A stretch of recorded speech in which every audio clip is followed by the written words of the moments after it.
We welcome you to JOURNOSCOPE 2021. Thank you We're so looking, much. Thank you so much for that. we're looking forward to hear from you soon and some of your experience and thoughts, which I'm sure will inspire us all the more. And I'm sure everyone is eagerly waiting to listen to you. But before that, I would like to thank our college administration, without whose support this event would not have been possible. And I would like to welcome our Dean, Professor Dr. Madhupa Bakshi, to share her thoughts with us. Welcome, Sai. Welcome to JOURNOSCOPE. JOURNOSCOPE is our first attempt at putting a journalism-related event in the Department of Media Science, the Heritage Academy. Let me tell you a little about the Heritage Academy. We are about part of an group of institutions, which has been 20 years in Calcutta. The star show is the Heritage Institute of Engineering and the Heritage School. And we are backed by Kalyan Bharti Trust, a group of 22 entrepreneurs who are well known in the Calcutta circle and who are respected business people in the Calcutta domain, in Calcutta and West Bengal. We are CEO, Mr. Pradeep Agarwal, our principal, Mr. Gaur Banerjee, always supports our endeavor. And because of that only, we are able to do these events. And we are extremely happy that you have been able to make time and come to speak to our students. They are always excited about journalists because they hardly have a first-hand knowledge interaction with them, and especially with the Discovery Channel, we don't get to see them much in Calcutta, I must tell you. We have some of my ex-students do work on a freelance basis with Discovery, but most of them, I would say we do not get to hear much of from your side of the world. So we are eagerly waiting, and I would thank Arjun for creating this opportunity. And let the evening begin. Thank you, ma'am. Sai, nothing much from me. It's over to you. And I have told the students we will keep it interactive. So to all the students, please ask questions. Everything that you wanted to know of the shows that you have seen, watched on television, please post them on the chat box. We'll pick them up one by one. I would really like for this session, because this is the first time I'm sort of, interacting with students in a sort of, official capacity. It'll be, good if, you moderate the questions and ask, and I can just tell you whatever I feel like, Sure. about those topics. Yeah. I've left anchoring long back, but you're trying to get me back into it.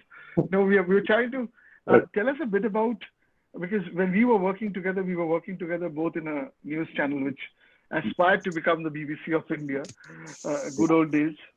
But we also had programming features which you took care of very meticulously. From there to the world of nonfiction and Discovery. And I must tell all the students, you must congratulate him because he has won a bouquet of awards very recently, which he will talk about, and his team. Tell us a bit about how do you plan your day, in the sense, because these are people who are 18 to 24 and they aspire to be there. So what is it that makes them and shapes them? Great. So I think to answer the first part of the question, how do I plan the day? I think I'll come to that a little later. But essentially, even if I look at myself when I was 18 to 25, I didn't have all my sort of plans in the world sort of devised and ready and knowing how I would get there. It was always like an exploration, one thing leading to another. And it's always been like that and continues to this day. And I guess there were opportunities that came along the way, and you had to be in the right place at the right time to be able to and be open to those opportunities. First of all, I think if I look at my own sort of short trajectory so far in the industry, each time sort of when things changed, or when, like you asked, how did I get from news to into this world? Each time there was a trigger point in, whether, I mean, I'll be honest with you. I have had Absolutely. with your students, I have a love-hate relationship with formal education, right? I hated going to school. I hated college even more. And I know your dean is here and she's going to probably. No, they know I hate marks also. So Yeah. they know me and they're pretty happy with me.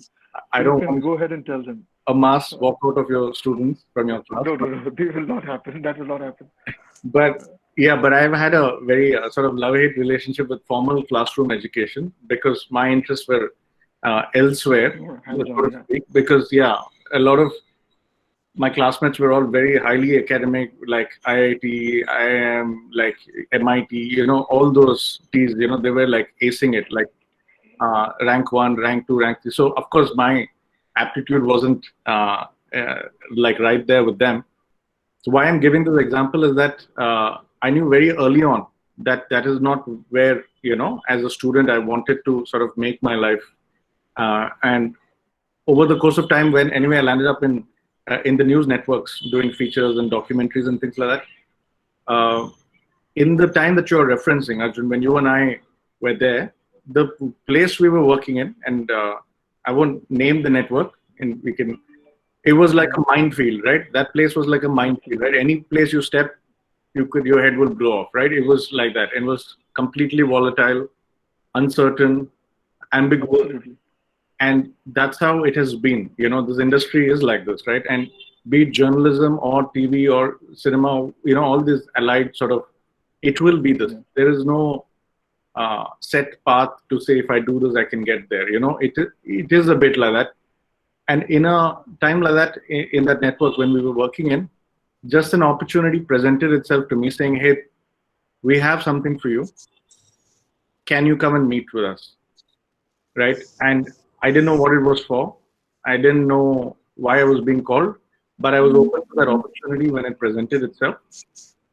And I just went for a meeting. I didn't even know what the meeting was for. I knew it was a sort of a semi-interview. I'm sure we have attended several interviews where we had no idea as to what we would be asked in life. Yeah. It came out well. And I just went for this sort of semi-interview, and they asked me, and just sort of a chit-chat about generally life and what my interests were and what was I doing outside of work. And it is not, just like a human sort of one-on-one conversation about life. And they said, okay, I think we have something for you. We want to launch this network. Can you help us launch it? And that's how the Story of History channel began.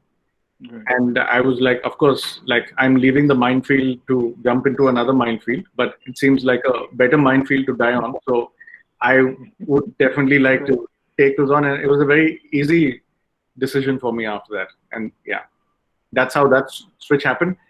But I don't know if I answered your question sufficiently, but what kind of skill sets are we looking at? I mean, when I talk to these people, I tell them how the industry is important, because beyond the book, this is a subject our days, I think we had the Asian College of Journalism in India, very few, and the IIMCs. Not many trained journalists were coming out from institutions. But good that these people are coming out now. The first 1 or 2, 3 years makes it easier for the industry, for the companies they go to. But it is also equally important how they are aware of the industry experts and the work that they do. In such a context, what kind of skill sets are important? Excellent question. And I might sound a little esoteric, but I think it has to be a mix of course, you have to read. I think. Sorry, can you hear me? Sorry, yeah. Yeah.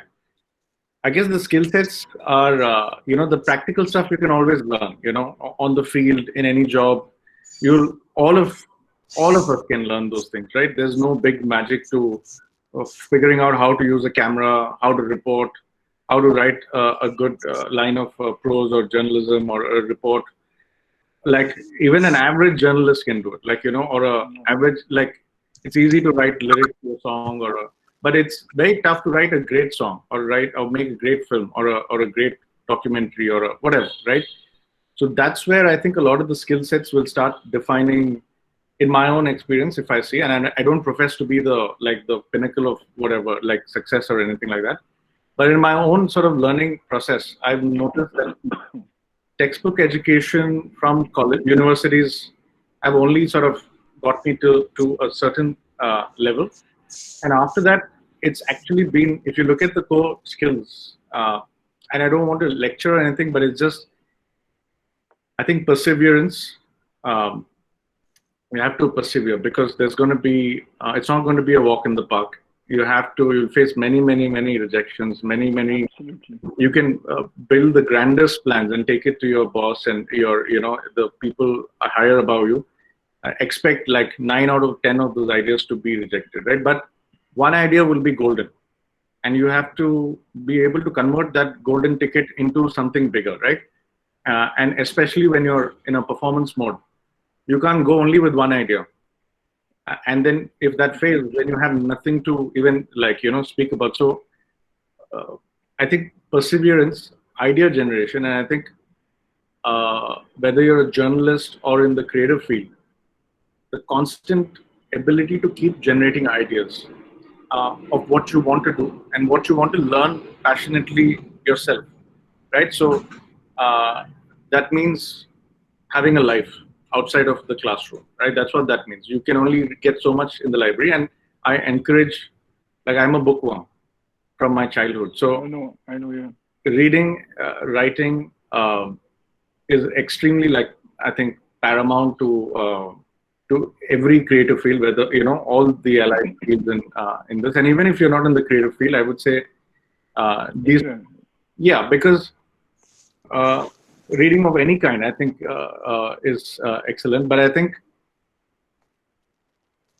perseverance, I think having a plan, I think, into the future, and not being like week on week or day on day kind of idea. Have like a short-term plan, have a mid-term plan, and have a long-term plan. I think in that age, when I think of myself, perhaps a lot of your students here, maybe 18 to 25. Yeah. I was pretty clueless myself. So was I. Yeah. I used to watch movies, read books. I still do that. I still do that every day. So, yeah.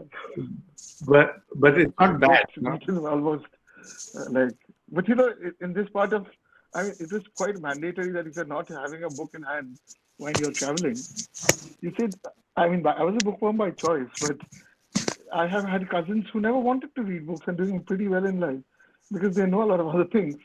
But it was mandatory for them to carry a book when they're traveling from one place of the city to the other. But I probably, I keep telling them that, it is a practice. It's a sort of discipline that linguistically also helps you in terms of generating content. You agree to that? While Sai was saying that he ma'am. was not, yes, while Sai was saying that he was not, he did not like school and he did not like the traditional thing. I must also say that I never liked books when I was growing up. I had two elder brothers who were consistently reading, and at that point of time, it was like the Shakespeare's and your other classics. And I ran away from them. And now look, what has happened is that I read and others don't read. So what I'm trying to say is that as you grow up, you understand the importance of reading. You understand how it becomes your, what I would say, your currency of life. So I guess the students need to realize that as they go along, they have to pick up that skill. And it is a skill which is you develop as you go along. Please go ahead. So yeah, this is absolutely important conversation. Well said. I think this is a funny incident in my childhood when I used to read, and of course at that time couldn't afford too many expensive books, so I used to buy off the street like many students do. The pirated versions. My mom used to say, "Don't read too fast. You're finishing them fast. We'll have to buy more." And it's very typical middle class sentiment of he's not concentrating in class and he's reading some novels or something. But I guess somewhere, I'm guessing today's parents would be definitely different from my generation, at least 10, 15 years different. So I guess don't feel guilty. There is a I've thought about this actually. There is an Indian middle class guilt that is sort of transferred into generation after generation of not wanting to do things that you enjoy. And therefore, you're always in a sense of like guilt, I think, to do the things that you love. Like you can pick up a camera and go and take pictures and write a report. It can make no money, it might not get published, but it's time well spent thinking about like your passion and like doing something. I've made terrible like short films in the past. Like I can't even imagine to show people those things. Like Arjun would not have invited me today, right? If I showed him. No, not at all. But you know, on a lighter note, these toys of emancipation have gone costlier these days. As a parent, I can tell you, my dad had to spend a lot less buying books. As the iPads and all these electronic goods, DSLRs. My goodness, I mean, I will have to ask a few other institutions to give me jobs for that.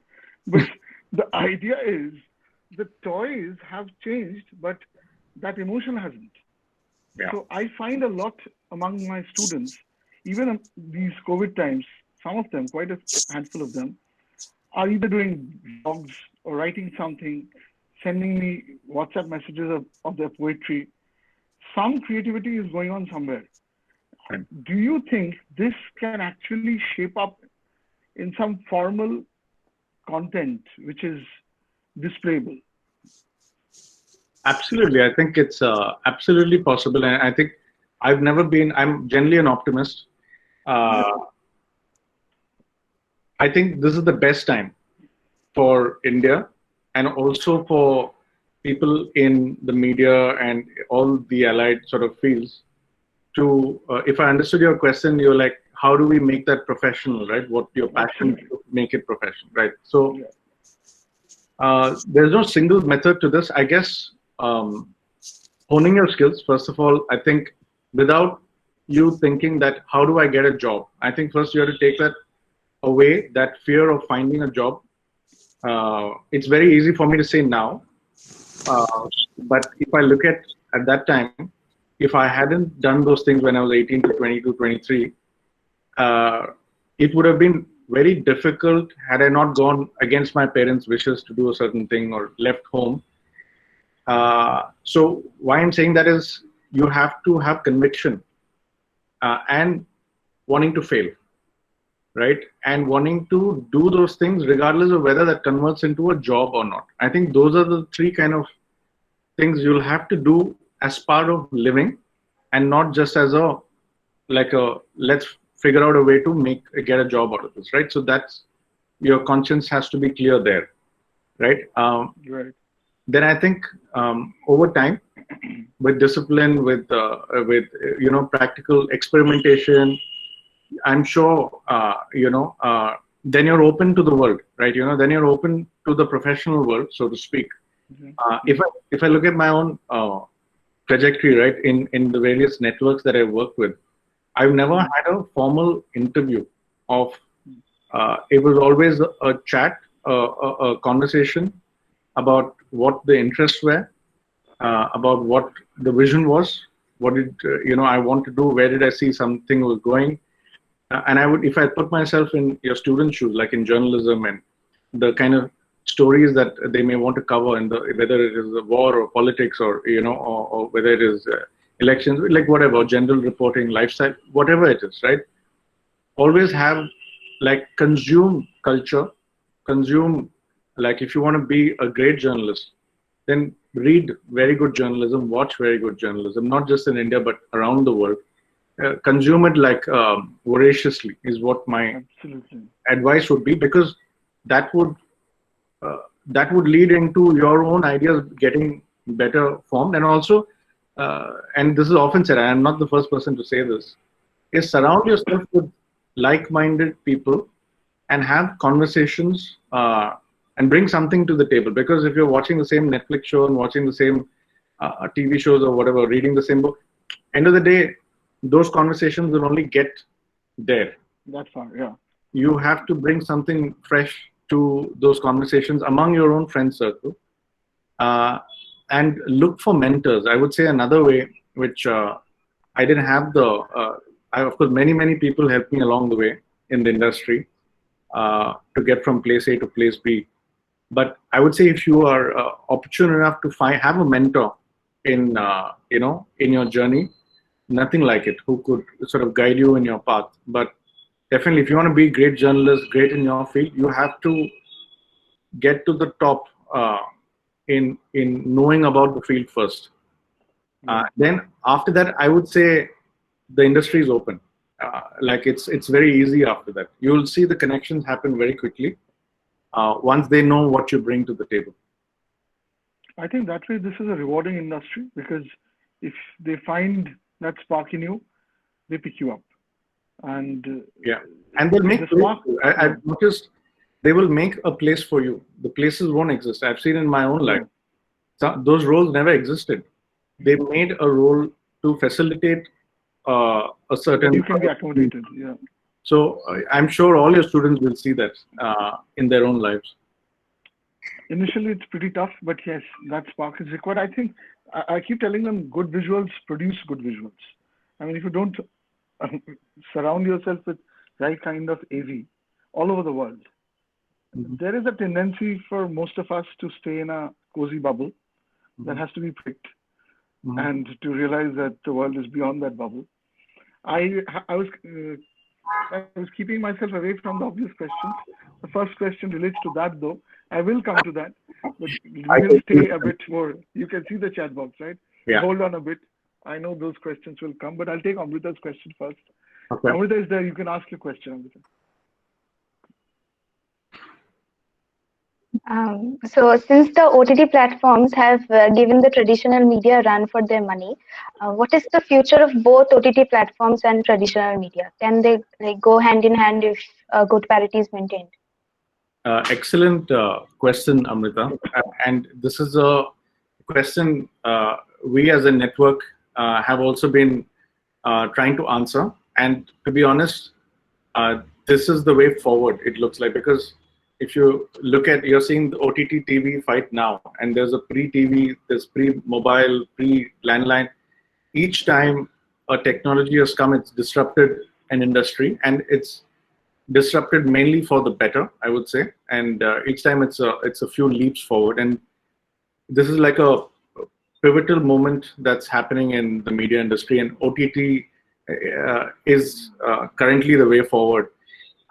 Even for us, if you look at Discovery, we've launched Discovery Plus right in the middle of the pandemic, right? Bang in the middle of pandemic. In March, we launched Discovery Plus, and we've just launched in the US, and we're launching in a bunch of markets around the world all through this year, right? Whether we like it or not, we had to also get into that, because Discovery as a network has been a traditional linear broadcaster, as you know, for like 25 years, 30 years globally. In India, about 25, and this is the 25th year actually. So it is a fine balance. While linear is under pressure, I'll be honest with you, and you'll see it. Many channels have shut down in the country and many parts of the world. The linear channels have shut down. But in India, if I can answer very specific to India, TV is going nowhere, right? TV is very strong, very stable. There's very robust viewership. But there is a place for OTT as well, and there is a place for TV as well. Like the way newspapers are still around, radio is still around, TV is still around, and so will an OTT. There is a place for everyone to coexist, right? But what's happening, I think, in a way, you're asking, can they go hand in hand? Yes. In terms of content, right? OTT platforms, in a good way, what they've done is they've democratized content for producers, and it's an excellent time for any kind of producer to be in today, because there is a land grab, so to speak, with content creation, right? They need authentic voices like yourself, right, to bring out the fresh stories that they've not been told before in the past, right? And everyone's got access with mobile phones, and it's cheap. Internet is one of the cheapest in the world in India, and it's internet's only going to get deeper in India in the next few years with the likes of Jio and Google and all these guys coming in, right? So, and the stories have gotten edgier, as you would have noticed on the OTT platforms. Sometimes traditional TV with a family setup you're not able to tell those stories in a familial setup, and this is your own time, right? It's your own personal time, whether it's your phone or your computer or your TV, separate TV. So I think to answer your question, yes, they will go hand in hand. It's the right time, and but there is a flip side, which a lot of us in the industry will see, and I'm sure you will see. There's only we are the product, right? The problem is for OTT, we are the product, right? Shows and things will keep happening. They need our time, right? They don't want us to sleep, right? So they want you to keep consuming more. There's only so many hours in a day that you can, consume content, right? You have a life also, right? You'll have a family, you'll have a boyfriend, girlfriend, or whatever, right? You'll have friends to meet, food to eat, party, whatever, right? So why I'm saying this is there's only so many OTT platforms that can survive in an industry, right? And in a country of over 1 billion people, there's only so much, and rest will start duplicating each other, like similar to what would have happened to TV when there was only a Doordarshan, and then suddenly with the foreign networks coming in, like it exploded. You're seeing something similar happening with OTT right now. But what might happen, and this is not my own vision, but I have noticed what's happening around the world. There will only be a handful that will survive this kind of land grab right now, because there is a certain scale that you have to hit in OTTs, right? Be it fiction or non-fiction content. So, and that I think we'll see in our own lifetime how that shapes up. But yes, short answer to your question is yes, they will. It should be. Can we take the next question? Thank you for that. Anshuman's question. Sure. Even at times when you get the chance to take up what you like as a profession, there are times when you stop performing in it. What should you suggest someone who has started off as a writer, goes through writing block? Writer's block happens to everybody, even considering the lockdown as well. I don't know what that. In fact, your students can come on camera and ask me. Yeah, they can come and exactly. I feel like bad because I just feel like you're left alone on the screen. Anshuman, can you turn on the video and we can keep this interactive? Anshuman, you're there? Or has he just posted the question on network? Okay, it doesn't matter. I'll answer the question. Okay, yeah. Anshuman is there. Okay. So my question actually referred to a thing where what I suffer with most is if I start off with a profession or an internship, let's say, there are times when I go through where I stop producing content. All right, so it's so it just bothers a lot to a person. It just it kind of hurts the self-confidence and stuff like that. So what would you suggest if a person like a writer goes through writer block, and considering the lockdown is also a situation where you can't talk to a lot of people, you can't really have mentors with you. So yeah, in these times, what would you suggest? Anshuman, I want to tell you that you're not alone in this, right? This is like everyone goes through this. So first of all, you should not worry about it too much, right? You should just, the first thing is you should just swat this off like flies, right? This is just, and pick yourself up and move on the next day, right? This is not the end of the world, right? Even when I was an intern, there were enough people around me who I will not name, of course, in this meeting. There'll always be people like this, right? Wherever you are, yeah, who will try and bring you down, or you're hitting a wall and you don't have anyone to turn to, and you go into a shell and you're thinking, oh my God, what does my life mean? Is this what I'm doing? What will I tell my parents? All of this self-doubt and conflict and internal problems will happen, and it will continue to happen. I still have that sometimes, to be honest. But my suggestion is, when you're in places like that, don't give up, right? Never give up that, that this is the end and nothing's going to happen. In times like this, Anshuman, I think breathe for a few minutes and then just actually write it down. I think writing helps. Just kind of put it down. Why do you think something failed? Just try and verbalize it yourself. You tried something, it did not work. It failed for some reasons. It might be an external factor.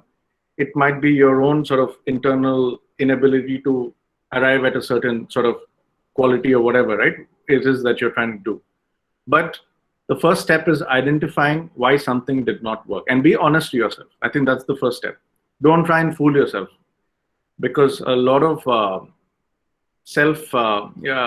do I say, fooling can also lead to trouble later on. So identify why it went wrong, right?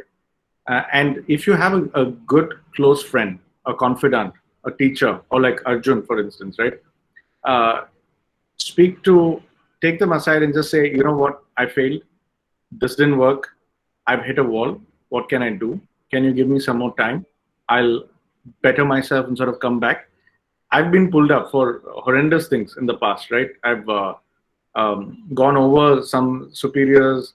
I've done terrible work. I've been pulled up and said, you will never work. I was told once by a certain senior person that you will never work alone without a supervision. I will not send you on a shoot alone. This was, of course, when I was very junior.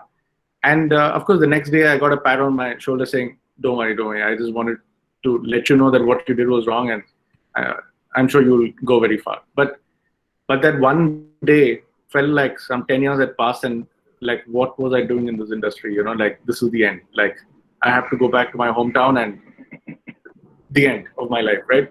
So it will happen. Don't think that you're not going to be pulled up. You won't fail. You will definitely fail. You will be pulled up. Your work might most probably be shoddy in the start, but it will get better. That's the first part. Writer's block, I'm also sort of conflicted about how to answer this, because I've read stories of writers, and like my own self, I also write sort of in an amateur way on the side. But I think you have to read, first of all, a lot, and a lot of people who have told you, like, if you read a lot, if you're consuming fiction, non-fiction, cinema, music, culture, whatever it is, poetry, regional, like, consume as much as you can. In that way, you will never run out of ideas. Because if you're not consuming anything, you can't create ideas out of thin air. You have to be able to have enough in you. So when the right opportunity or project comes along, you'll be able to connect the dots. Very quickly, you can take different sources and connect the dots in the projects that you're up to. And I've seen it translate in my own life. I'm not saying this in like just like some quote or something. This is what's happened with me. You'll definitely have an idea always at the tip of your tongue. Right. Do we have Swanendu with us? If you can come up and ask your question quickly. It's quite about a vicious cycle that he talks about. Yes, sir. I'm here. I need Please contact. turn on the video, ask the question, and you can turn it on. Okay. If you were not okay, so if to get into the media industry, I need contacts and portfolio. If I want to work with someone, they want a portfolio, but most people won't hire us if we are not recommended by Yes, sir. Our portfolio is not developing. How do I get through the competition to make my place in the industry? Okay, so it's a vicious cycle. Vicious cycle. Yeah. Okay. So are you worried? Or how do I understand if my work is good enough for the industry and how to improve it? Okay. So I think, okay, let me understand your question. So you want to know how good your work is? One. That's one part of your question. And the second Another part is, how do I make my portfolio if I don't get the first chance? Because for the first chance itself, people like, are how do I make my place? Okay. Okay, I'll give you some example. I'll try and answer with some examples, and maybe you might find the answer yourself, right? When I was your age, right, I'm guessing you're like 18, 19, or maybe even younger. He looks like 16. Are you sure? Like Yeah. Sir, I'm 21 actually. I'm joking, but okay, so when I was around that age, actually earlier, 18, 19, I was heavily into photography, right? And at the time when I was 18, 19, there were certain platforms where you could showcase photography, right? So I was entering competitions, various competitions, be it collegial or outside or state level or country level, knowing fully well that some of my photographs are complete trash, right? But at that time I was also looking at great photographers around the world and in India, and looking at their pictures and seeing that, you know, what made an impression on me, not knowing whether they won awards or not, but these were the great photographers who existed before me. Respect them, respect their work, and see how good and what connects with you, right? Not to mimic them. Of course, in the early stages, you will mimic their style. Whether it is photography, I don't know what kind of portfolio you want to make, but whatever portfolio you want to make, look at the greats. Always look at the greats. And this is something you have to do on your own. Read about them, look at their work, consume them, right? Live their life, right? One is, this exercise is required. And then you will make a portfolio. And for that portfolio to happen, you have to, whether in a formal way through an institution like here, you can work under a great teacher. If you're, if you have great teachers, please work under them. I do recommend that. And they will hone your skills in creating that portfolio. There are many colleges and institutions you can go, and they'll help you develop that portfolio, right? If you can't get there and invest in those things, you have to work on it yourself. I remember myself, I made lots of cold calls to lots of newspapers, from Hindu to Times of India to various smaller city level newspapers. And I made like a folder with a lot of photographs when I was 18, 19 years old, and took it to various people and said, these are my pictures. Do you think you can give me like a weekend story or something? 500 rupees, 1,000 rupees, whatever you can pay me. I'll take pictures, I'll print, and I'll give it to you. And that time you had to be shameless, fearless, and open to any opportunity, right? And then there were these platforms, right? At that time there was Blogspot, Flickr, DeviantArt. I can think 15 years back what they were. And I started posting really trashy pictures at that time. When I look at it now, like after this, I should go and delete them if they still exist. But they were not so professional in nature. Why I'm saying this is, once I started putting in a public forum, you start eliciting a lot of response from people you don't know, right? If you show it to your mother or your best friend, they'll say, yeah, great job. You're the best son I ever had, or the best daughter I ever had. They will not discourage you, because they won't, unless they're a professional themselves, they won't tell you an objective feedback, right? You don't want to fall into that trap. And I can tell you, avoid that trap. Show it through in a democratic world. And again, if you have a great mentor, show it to them, so you'll get very straightforward feedback saying, yes, this is good, you can do this. And media art is subjective. Of course, it's subjective, but you'll get a sense of what makes a great portfolio. You'll get the sort of the tenets of what makes that happen. So those platforms help. So now, I would say today, the platforms have exploded multifold, right? You have, and a lot of people started, why I gave that example was a lot of people started writing into me, people I didn't know, and they're friends to this date. These people I still haven't met, by the way. And they're sitting in different parts of the world. I still haven't met. They're still online in the online world. And we still look at each other's work and discuss each other's work. And just by commenting on each other's work and just learning from them, they started giving advice. Oh, what kind of cameras do you need to use? How do you film a situation like this? And I'm sure you're already doing this in whatever portfolio you're trying to create. You're following, I'm sure, a ton of people. And use this as an opportunity to learn from others and exchange ideas. And try and look at the grades to see if your portfolio is as good as where it needs to be. And once you take it to industry, you will have to go door to door. There's no other way. You will need to be discovered by somebody.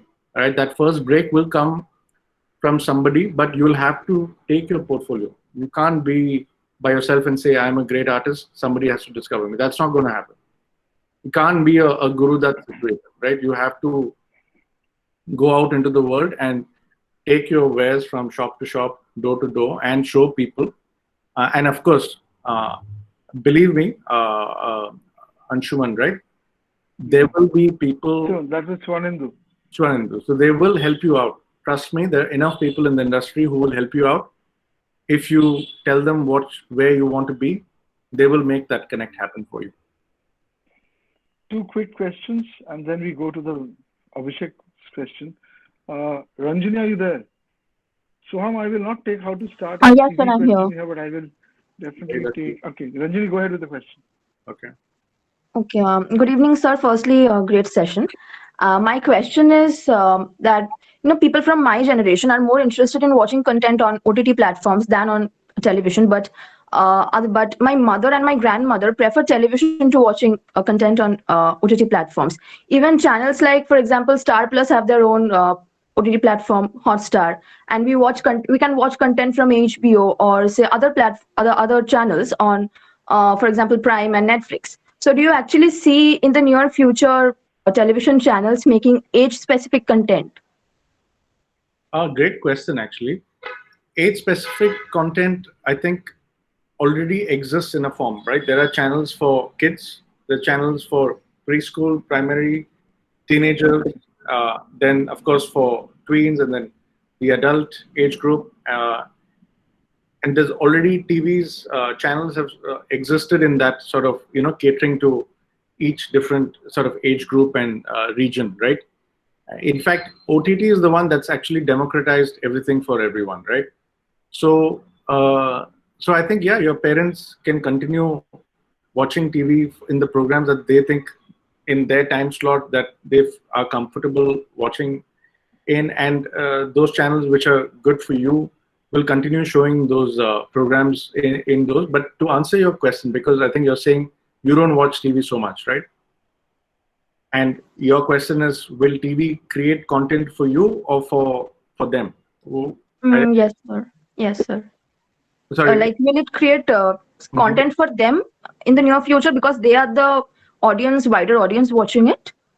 Right. So that's never going to go away. I think in the next decade, at least from what I can see and the media reports and the conversations we are having in the industry, it is not going anywhere. TV is going to cater to super niche, specific content. In fact, it's a great point we were mulling about also at Discovery is what is making people come to TV these days, right?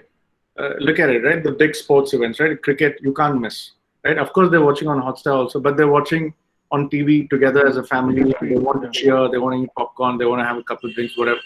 You can't do that on a mobile phone with 10 people peering around a mobile phone, right? You need those big events, TV. I think TV is definitely going to be playing a big part in that. Another way TV is happening, and look at, and no comment on any specific news channel, but news channels themselves have become like an Avengers type of franchise, right? Like in every channel, everyone's like warring with each other. And there is a reason if you look at why that has happened. And TV, unfortunately, has become a platform where it is where it is larger than life drama, and they're mimicking dramatic things that from movies and life, right?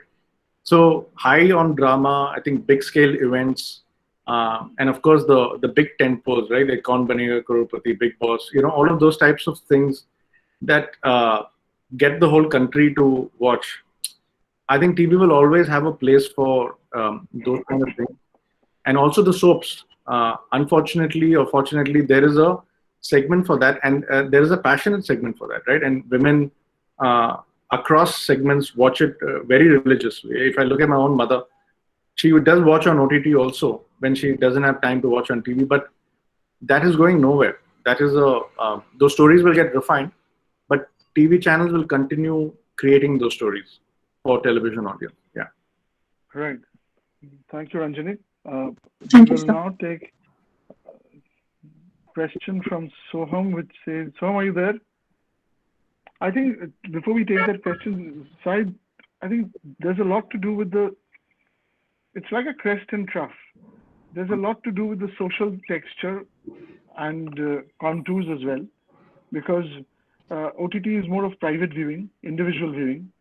There is a high tide now for all of us to be one and one with us in terms of consuming audiovisual content. But I think it is also giving birth to a lot of solitude and monotony. So society at some point of time would like to share drawing rooms together. And then there will be a craving for viewing together content that is generated. Also, there's a lot to do with the censorship, because in our given society, certain contents which can be watched together also do not come within the censorship of individual families. Mm-hmm.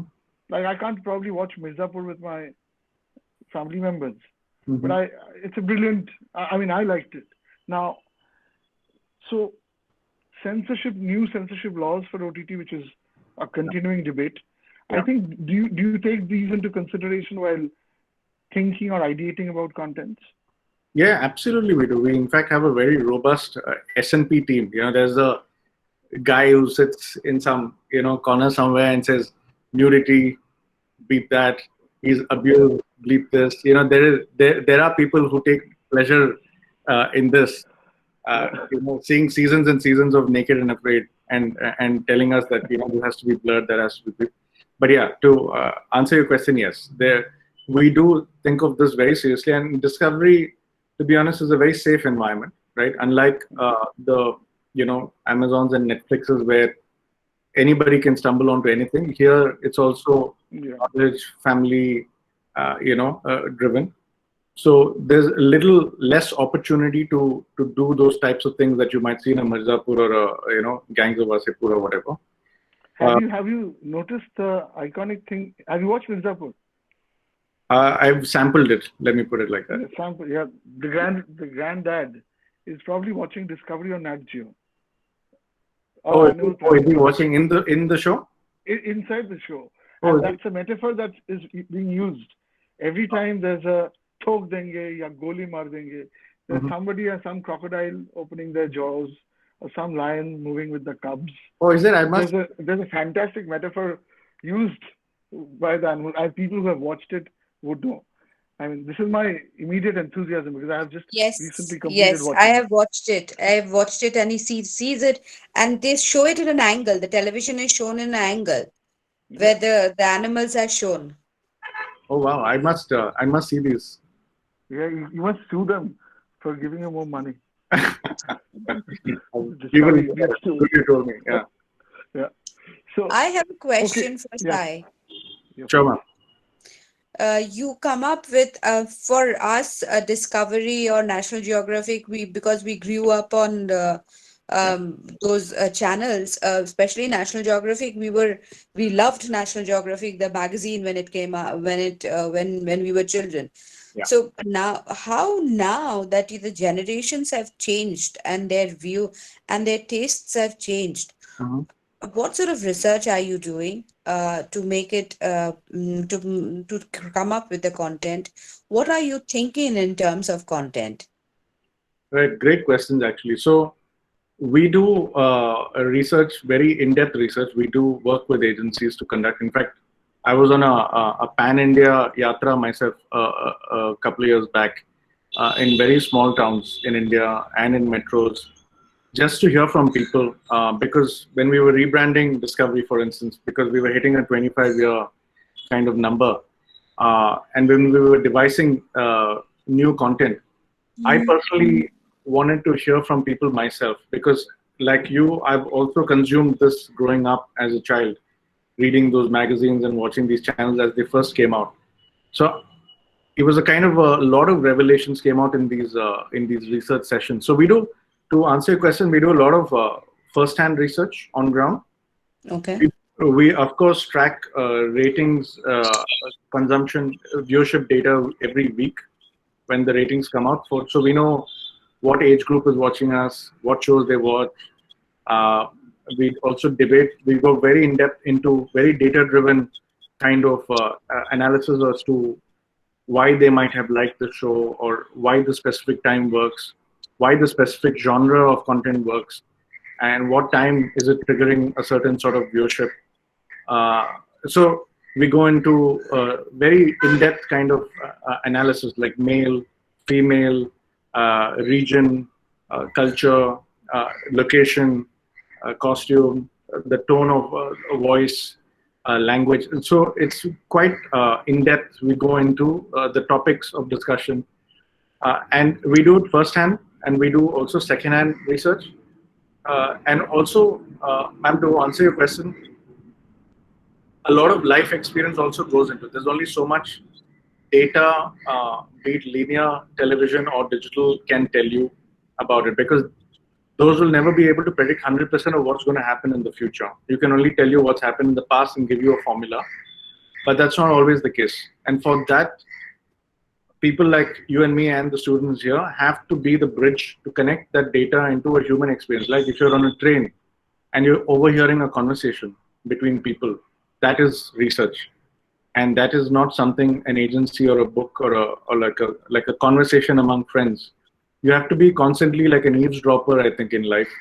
And an eavesdropper / peeping Tom, I guess, somewhere in between, in a responsible way, of course.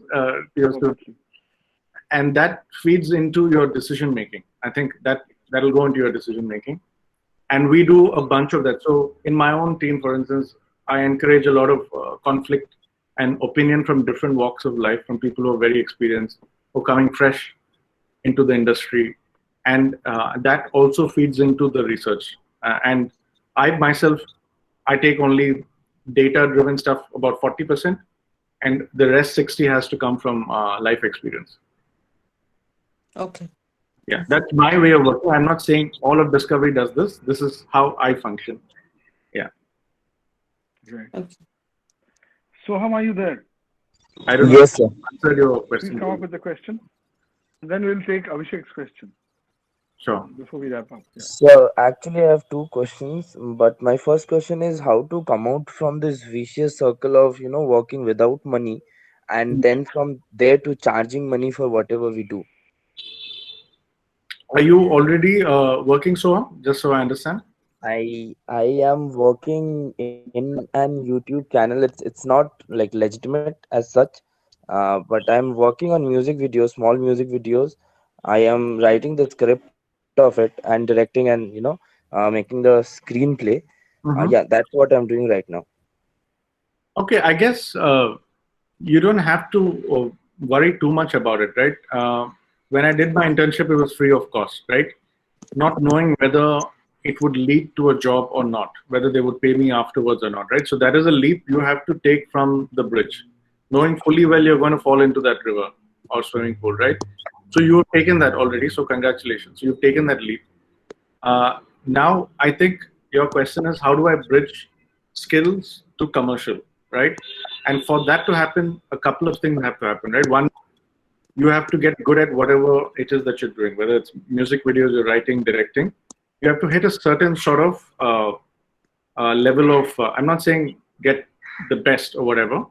You started somewhere, that's great. So get it to a point where you can see that people are appreciating your work. That's the first sign of knowing that your work is without intellect, without intellectualism, without too much this.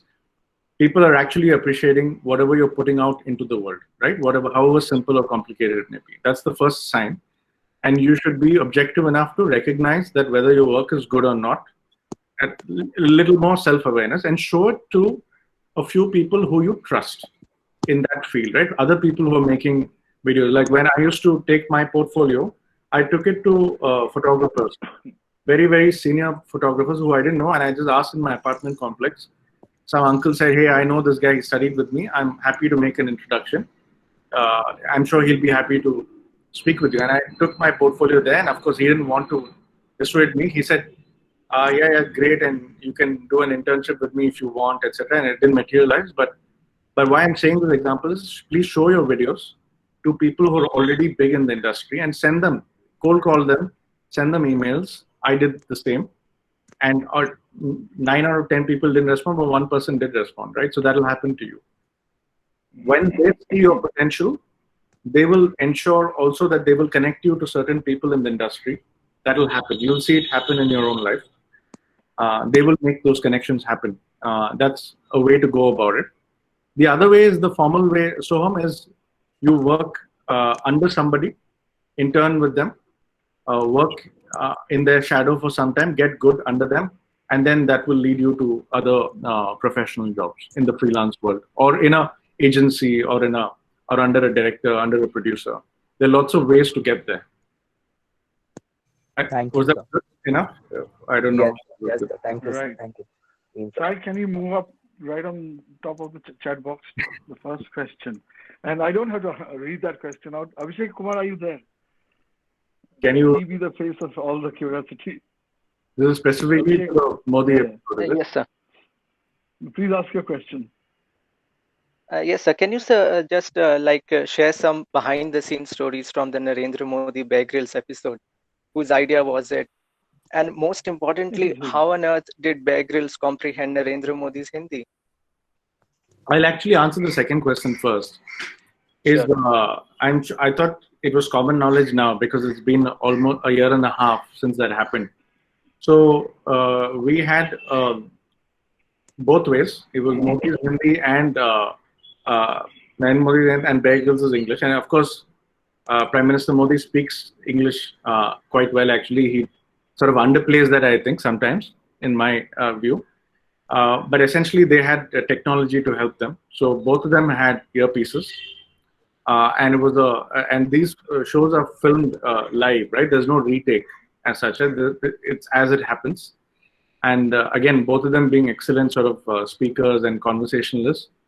We had a live translation while they were speaking. So when you see it, you will almost see no gap in communication between both of them.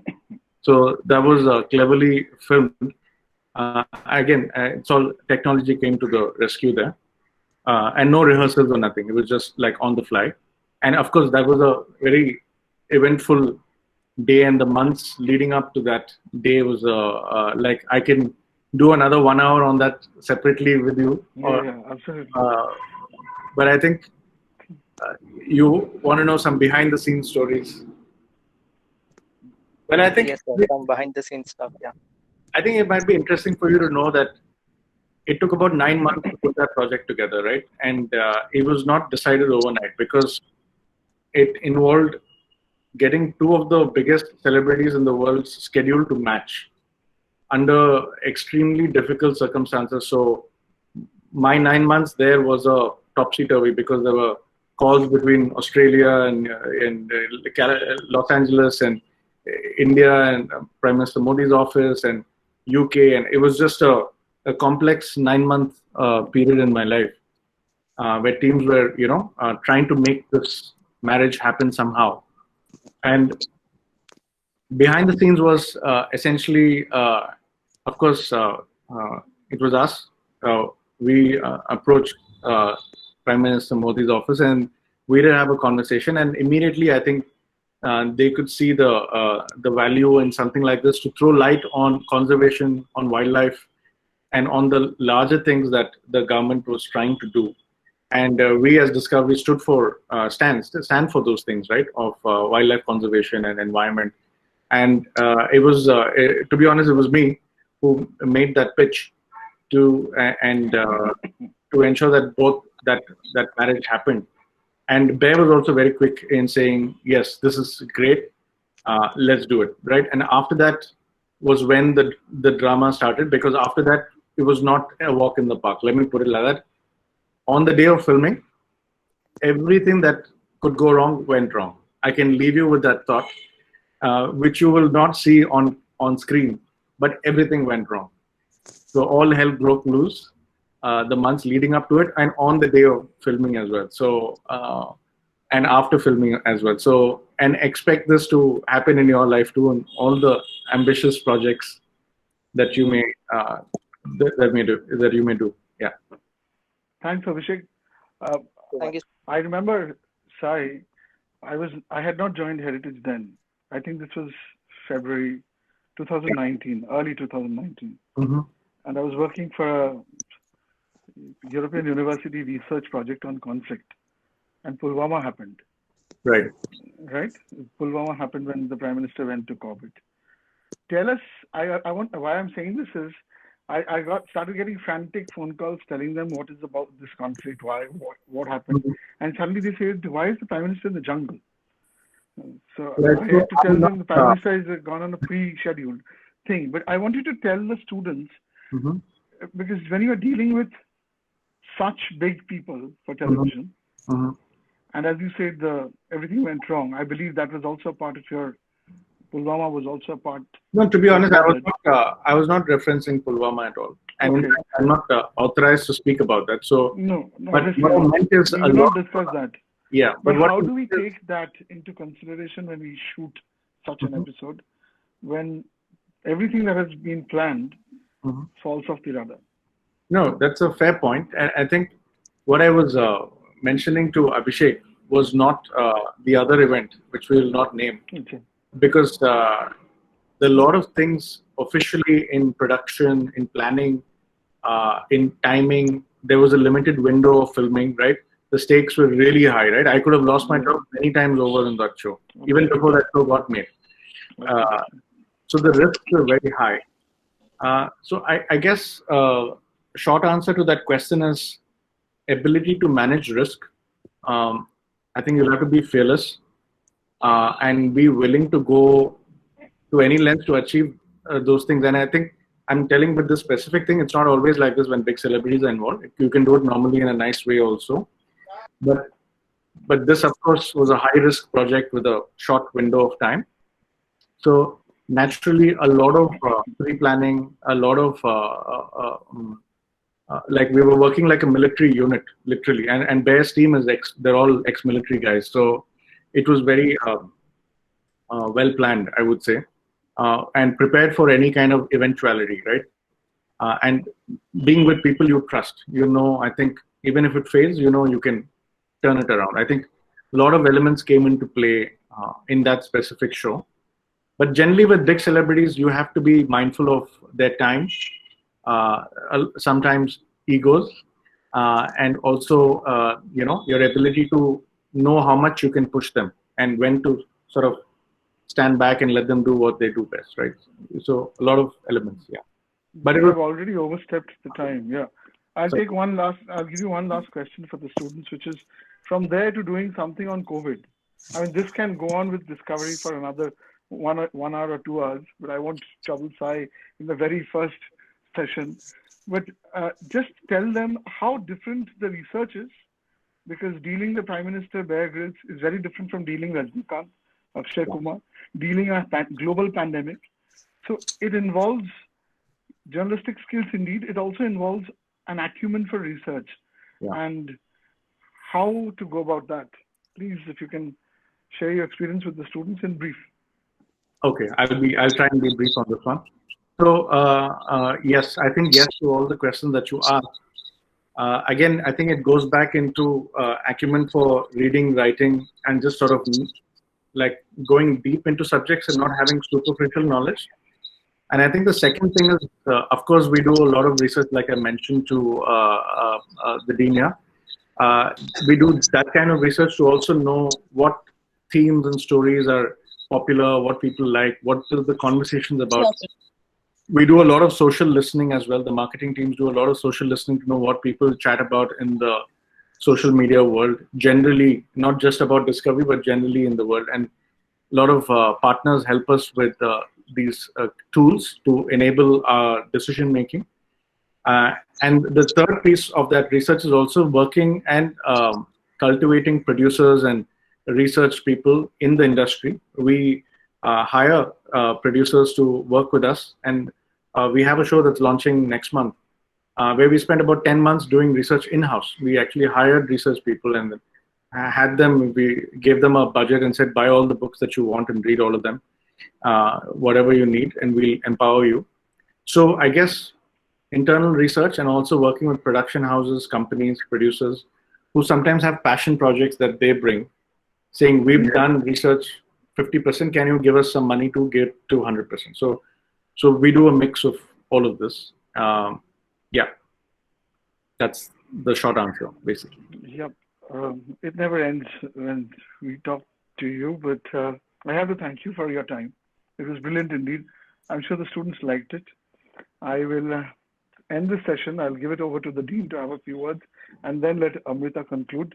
There are four student coordinators who helped me thoroughly, Amrita, Tolika, Ridhima, and Suparna. And they had made the posters, which you had with you on the phone also. So this is for the students. I'm sure they liked it. They will come back to you. And I hope and wish they find a place somewhere, someday in this industry. And I'm sure they will. Yeah. So we keep doing our bit for them. Ma'am, over to you. Thank you, Arjun. Thank you, Arjun. Thank you, Sai, for giving us such a wonderful hour.